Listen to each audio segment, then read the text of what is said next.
लगा कि कई घर तबाह हो गए और कई घर आंशिक रूप से तबाह हुए। हमारी सरकार के आर्थिक संसाधन इतने मजबूत नहीं थे, लेकिन मैं आप जैसे परिवार से उठकर आया था। मैं जानता था कि एक घर बनाने के लिए उसके सारे जीवन की कमाई लग जाती है। जो पुरानी योजनाएं थी जिसके तहत घर के लिए अनुदान दिया जाता था वो 1.5 लाख रुपया था।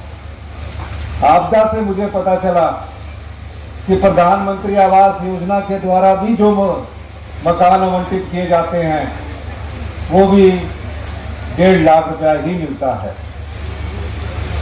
मैंने सोचा जिसकी जीवन भर की कमाई मकान बनाने में चली गई और कुछ ही पलों में उनका घर इस बाढ़ में बह गया, लैंडस्लाइड में बह गया, उसका 1.5 लाख से के घर बनाने से कुछ नहीं होगा।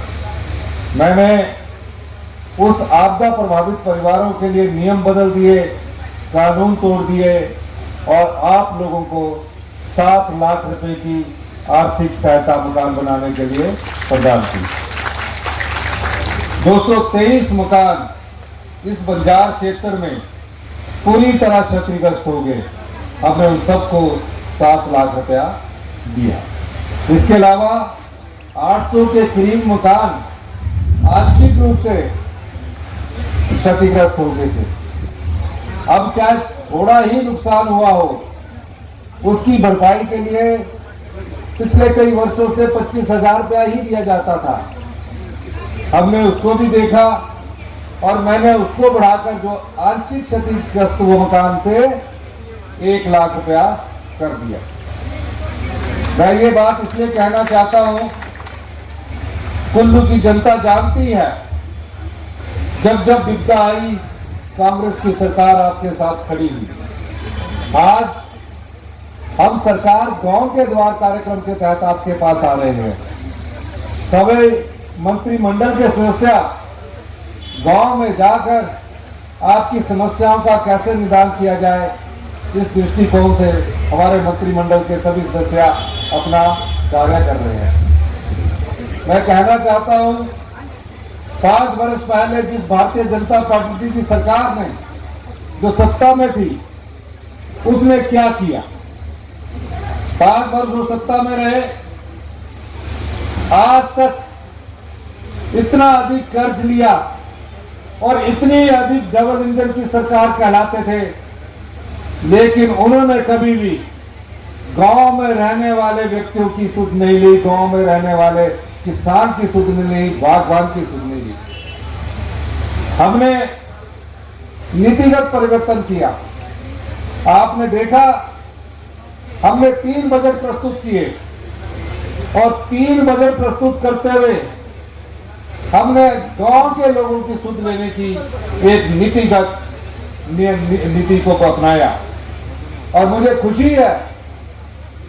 मैं ग्रामीण परिवेश से आता था, मैं जानता था कि जो हमारी माताएं हैं, जो गांव में रहने वाले हमारे किसान हैं, पशुपालक हैं, बागवान हैं, उन्हें किस चीज की जरूरत है। पशु रखा होता है, पशु रखने के बाद अगर वो दूध मार्केट में बेचने जाए तो उन्हें केवल 32 रुपए मिलते थे और हर साल बजट में 2 रुपए बढ़ा दिए जाते थे। हमने ग्रामीण अर्थव्यवस्था को मजबूत करने के लिए अपने बजट में 32 रुपए से बढ़ाकर हमने उस बजट को 21 रुपए और बढ़ाया और आज 51 रुपए की दर से हमारी दूध उत्पादक जो महिलाएं हैं उनको दूध का उचित मूल्य मिल रहा है। और यही नहीं, यह भी कहा कि 2 किलोमीटर के दायरे के बाद अगर कोई दूध उत्पादक महिला अपना स्वयं दूध लेकर भी जाना चाहती है तो उसे 2 रुपया किराए के भी मिलेंगे। तो ये बढ़कर 53 रुपए हो गया है। ये आपका अधिकार है, जो मेहनत करता है उसका अधिकार है। और ये अभी यहाँ रुकने वाला नहीं है। हम अपने गांव के पशु उत्पादकों, दूध उत्पादकों को आने वाले समय में और सुविधा देंगे।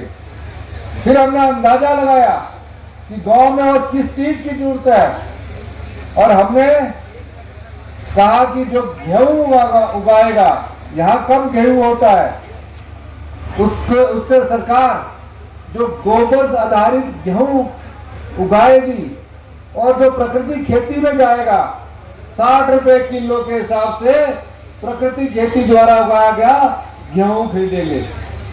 जो मक्की